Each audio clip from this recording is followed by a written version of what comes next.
everyone. This is Mrs. Crumb. This is your first kind of real lesson as far as having new material. And this lesson is going to be on natural selection. So what we're going to be doing is we're going to kind of skip the tail end of genetics and heredity. We went over most of the stuff that you needed to know. We had biotechnology and genetic engineering kind of left in that unit, but we had already gone over cloning some, and we talked a little bit about genetic engineering. So we are just going to kind of say that unit is over. You're not going to have a test on it, and we're going to go and start into the next unit called natural selection.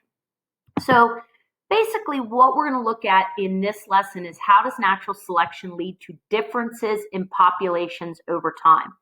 And natural selection is basically a mechanism for evolution. Evolution is going to be the change of a species of organisms over a period of time. So basically how natural selection works, it allows organisms that are better able to survive in the environment.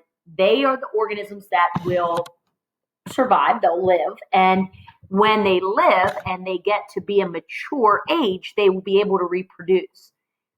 With the reproduction part, they're passing along these traits, these kind of, quote, good traits, to their offspring. Whatever allowed them to survive in the environment, those traits get passed on to their offspring. This leads to traits and populations changing over time. So if we take a look, if you're wondering, I know most of you probably had the kingdom, phylum, class, order, family, genus, species. You've had kind of the level of organization.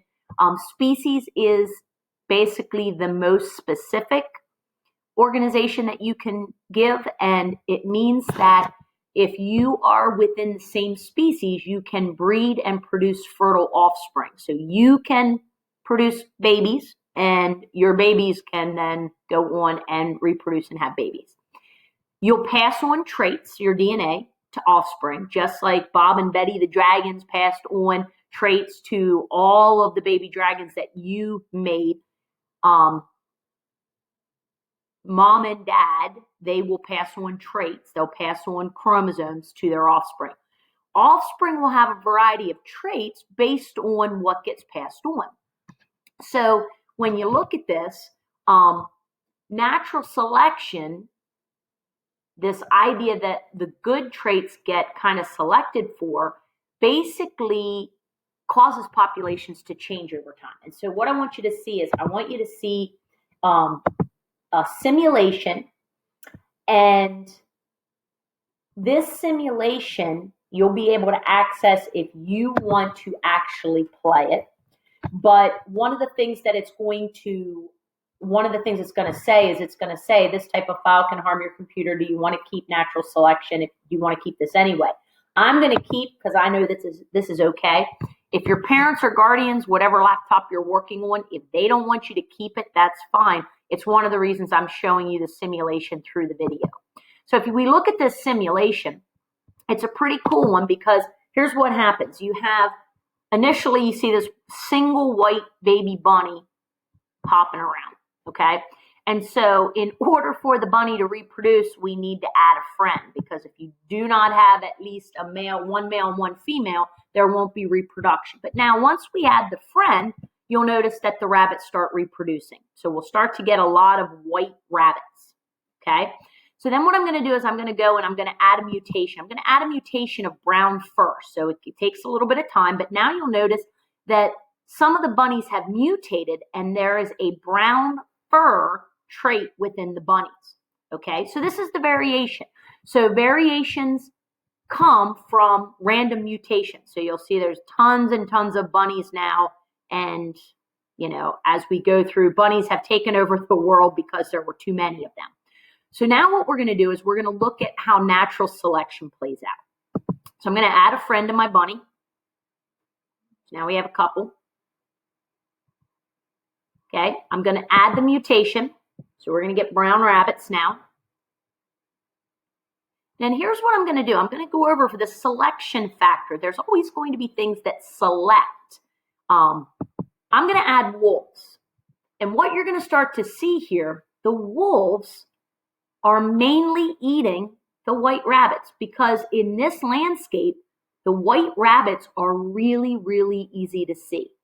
And so the wolves go around, and what you're going to start to notice is the white rabbit trait, the white trait, is actually starting to get less and less. There are more and more brown rabbits.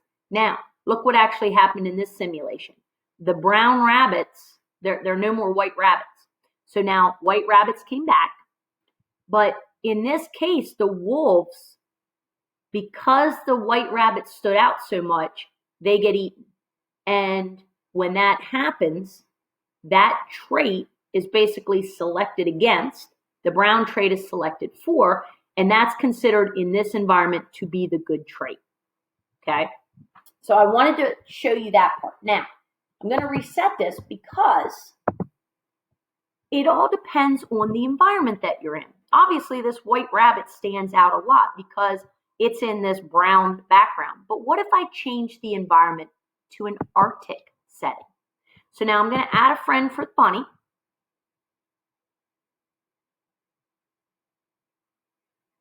Okay, I'm going to add the brown fur mutation. So now what you're going to notice is when the brown furred rabbits come up, they stand out a lot. Now I'm going to add the selection factor of wolves. And so you'll see that in some cases, like in this case, the brown mutation was there, but the wolves ate up all of the brown rabbits, and so that mutation is no longer in, well, it might be in the population, it might be hidden, but no more bunnies have these brown traits. And according to our genetics unit, it probably means that brown fur was recessive, and all of these bunnies are now basically passing on dominant traits, and there's no more brown furred babies. So if I reset this again, I'm going to go back to the Arctic setting. I'm going to add a friend. I am going to add the mutation, and then I'm going to let more brown rabbits appear. Okay, so we'll let more than just like one or two, and then we'll add the wolves and see what happens. So in this setting, you can definitely see white rabbits are camouflaged better than the brown ones. So now I add the wolves. Notice they go around and eat. There's still some brown ones left. So the brown ones, like they'll reproduce. There'll be more brown ones. The wolves come through. You can definitely tell that the wolves are picking out the brown rabbits. They are the easiest to spot. They're the ones that the wolves are eating. So basically what this is showing is the variation of being a white rabbit in this environment helps the rabbits survive and reproduce, and they pass on that white variation trait to their offspring. Eventually, you get to a point where, once again, we are at a point where only white rabbits have survived. Okay, so this is definitely a simulation. If you would like to play around with it, you can. You can change things. You can do things with food. You can do things with having the rabbits have like long teeth and like a longer tail, stuff like that. The white and brown aspect really showed this natural selection part where organisms better able to survive in the environment will survive and reproduce. Notice that the environment was a key factor. When the environment was brown, the brown rabbits survived. When the environment was the Arctic white environment, the snowy environment, the white rabbits survived. Okay? The rabbits passed on their traits, their DNA to their offspring. So if white was a better trait to have and the white rabbits survived, their offspring was more likely to be white. Okay? So how does this whole natural selection lead to differences in populations over time? Random mutations lead to variations.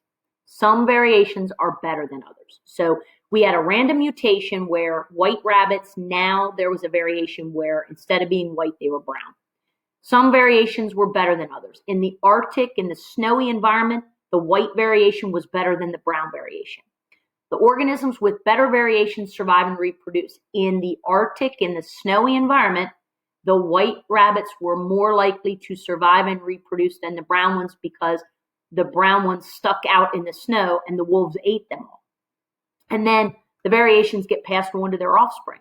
So the white rabbits would have more white rabbit babies.